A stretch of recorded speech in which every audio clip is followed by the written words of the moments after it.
أهلا وسهلا. اليوم جبت لكم وصفة تعمل 66 كيف كفتاجي وسكالوب، ما يتطلبش برشا وقت.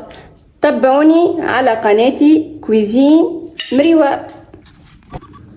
مكونات وصفتنا اليوم: عندي كعبتين بطاطا قصصتهم مربعات صغيرات كيما هكا، عندي قرنين فلفل قصصتهم مربعات صغيرات،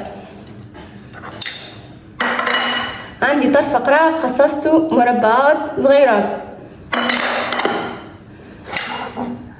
عندي سكالوب دجاج شرحته جويد، عندي كعبتين عظم عملتلهم طرف معدنوس وركبتهم شوية فلفل كحل شوية ملح، عندنا شوية زيت زيتونة فلفل كحل وملح. بسم الله. صبيت شوية زيت زيتونة في التيفال خليه يسخن شوية، صبيت زيت نباتي باش نقلي البطاطا، شبيت شوية زيت باش نسخن التيفال باش نشوي السكالوب نتاعنا. طريقة سهلة وفيسا فيسا تحضر.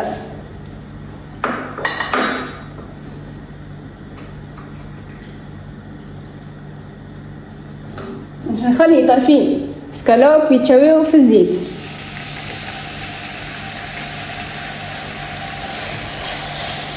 هذايا بالنسبة للكفتاجي نتاعنا. بعد ما حمر الزيت نتاع البطاطا باش نخليها تتقلى.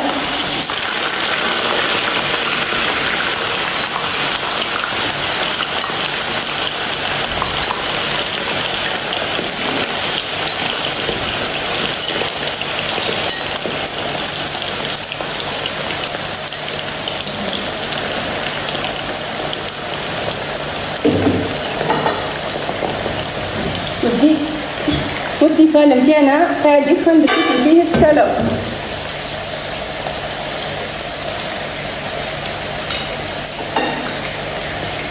بالنسبة لهذا السكالوب السلطة متاعنا باش نقطعو طروف طروف. كان تحبوا تعملوها بالسكالوب ولي بالكبدة باللي عندكم، ولي تنجموا تعملوها كفتاجي كاشي خضرة قرع وفلفل وبطاطا واومليت. كان ما تحبوش اومليت تنجموا تقليوها بينا تقطعوها طروف طروف اللي تحبوا انتم، اختياري.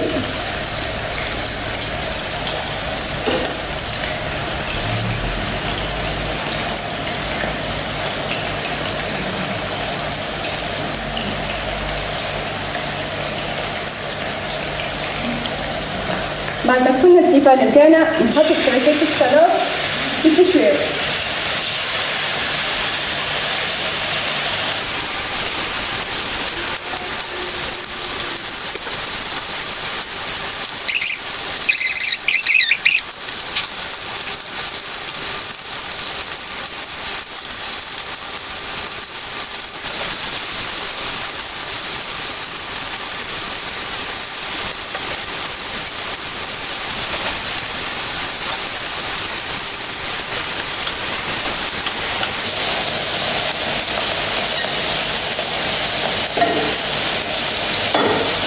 بعد ما تاخدوا السكالوب نهزو ونقصصو مكعبات صغيرات صغيرات.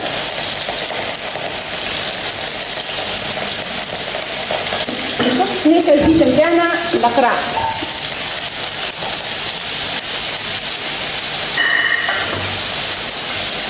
نصب الفلفل متاعنا،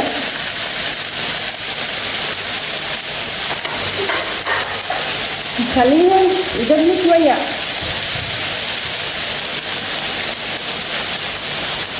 نعمل عليهم شوية ملح،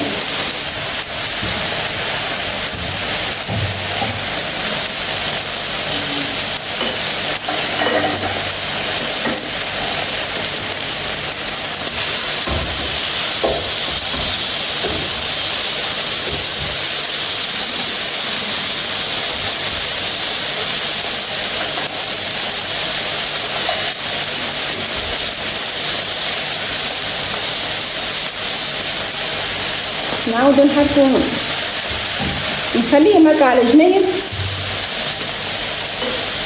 نعمل الأومليت نتاعنا تجمو تقليو كاع بعضهم اللي تحبوا ونخليها تسمر.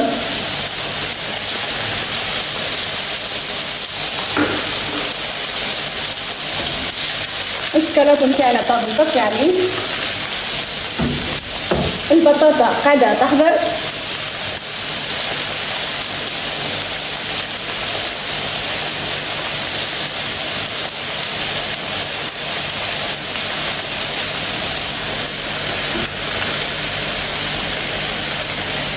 شفتوهم كيفاش حضروا.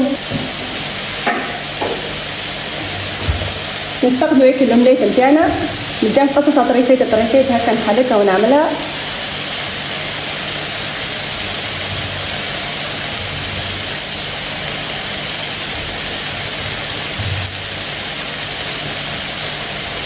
هي كبتاجي فيسا يحضر طريقة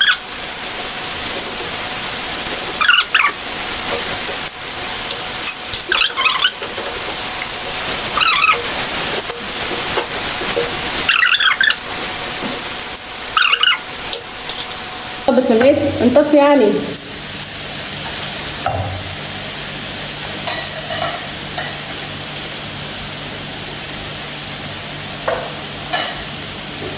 نصب عليه ميكا سكالوب متاعنا اللي شويته هوني وقصصته مكعبات صغيرات.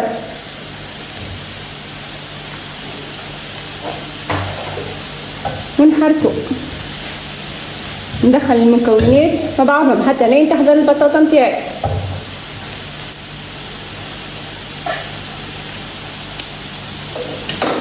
البطاطا متاعي حضرت نهزها.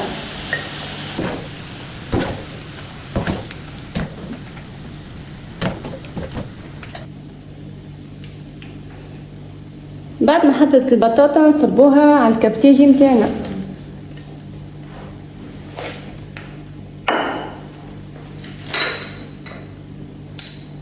ونفوحها بشوية فلفل أكحل.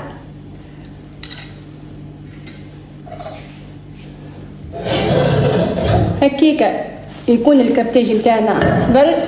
نودكم ونشهيكم في هيك الريحة وفي هيك البنة، ننصحكم تجربوها.